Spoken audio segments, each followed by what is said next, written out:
This ebook is designed specially for railway and SSC Steno exams.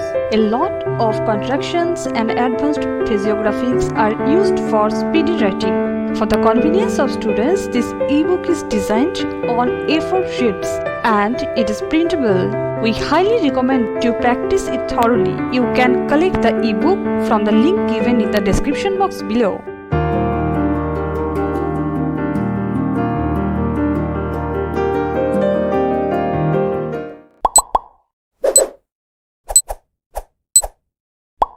I have listened attentively and with respect to many of the speeches made here, and sometimes I have felt as if I was being buffeted by the ice winds of the Cold War. Coming from a warm country, I have shivered occasionally at these cold blasts. Speaking here in this assembly chamber, an old memory comes back to me.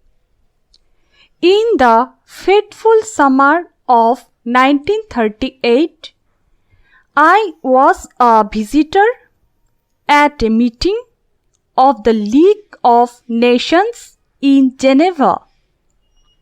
Hitler was advancing then and holding out threats of war.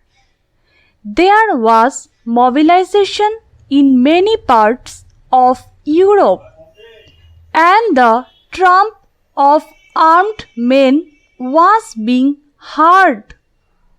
Even so, the League of Nations appeared to be unconcerned and discussed all manner of subjects except the most vital subject of the day. The war had not started then.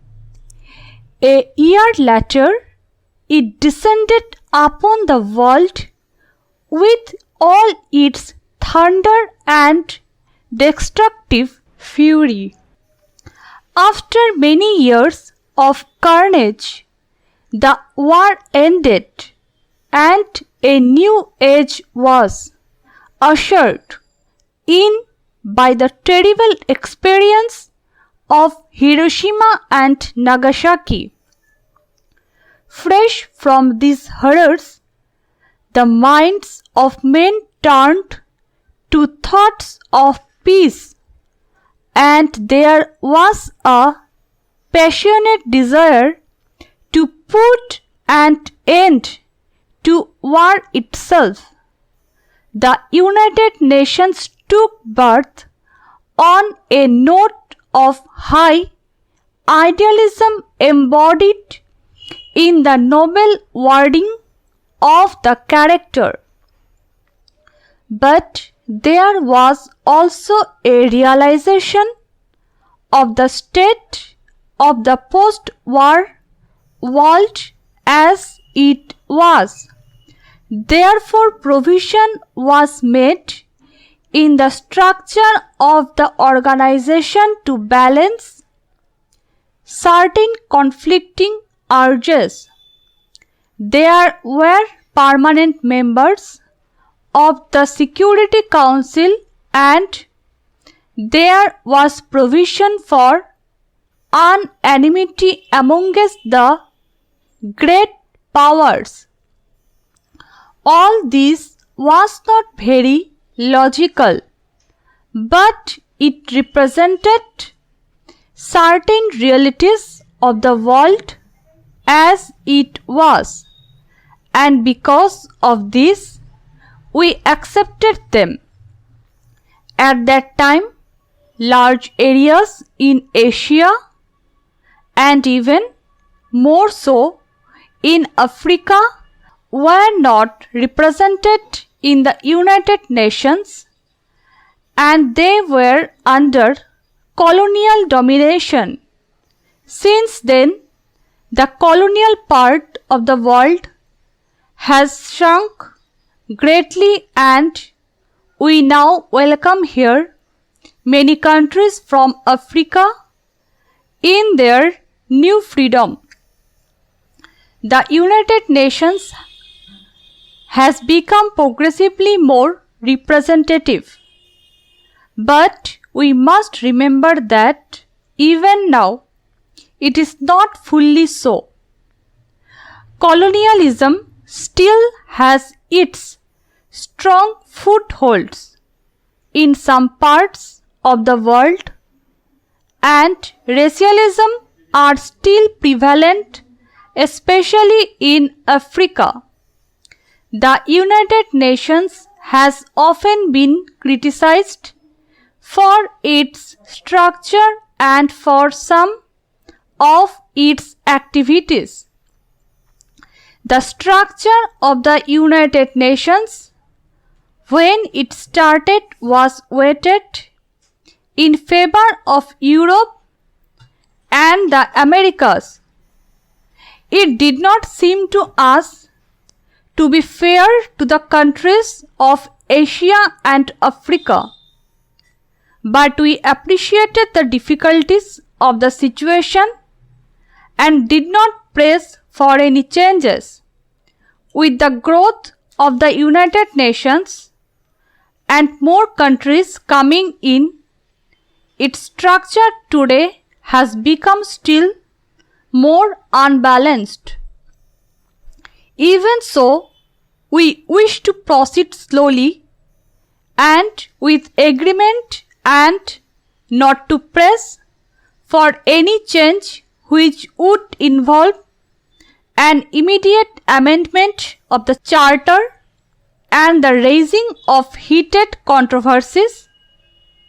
Unfortunately, we live in a split world which is constantly coming up against the basic assumptions of the United Nations. We have to bear with this and try to move even more forward to the conception of full cooperation between nations.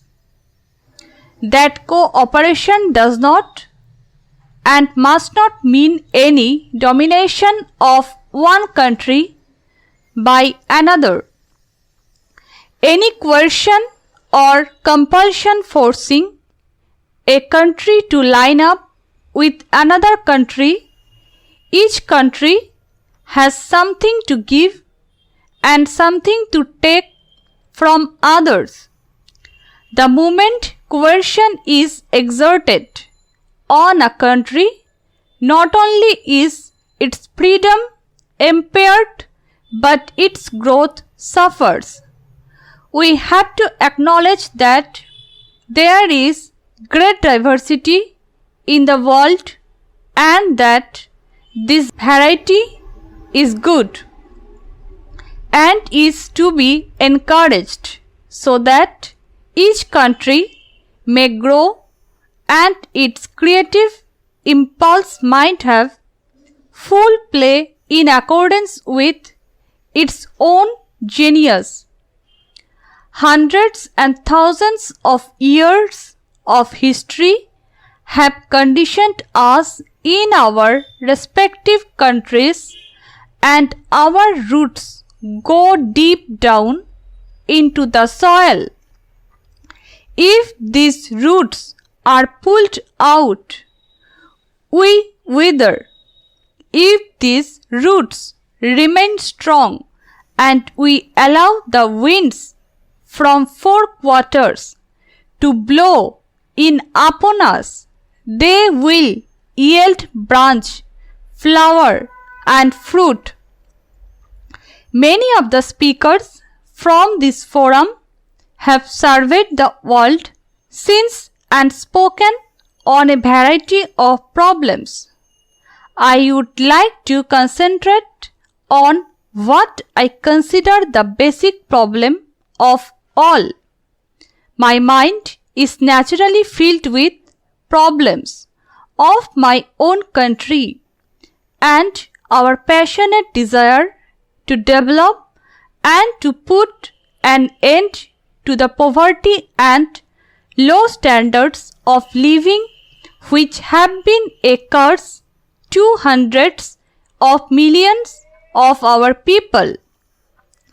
To that end, we are laboring as indeed other underdeveloped countries are doing. Even so, there is something else which we consider is of greater importance. That is peace. Without peace, all our dreams vanish and are reduced to ashes.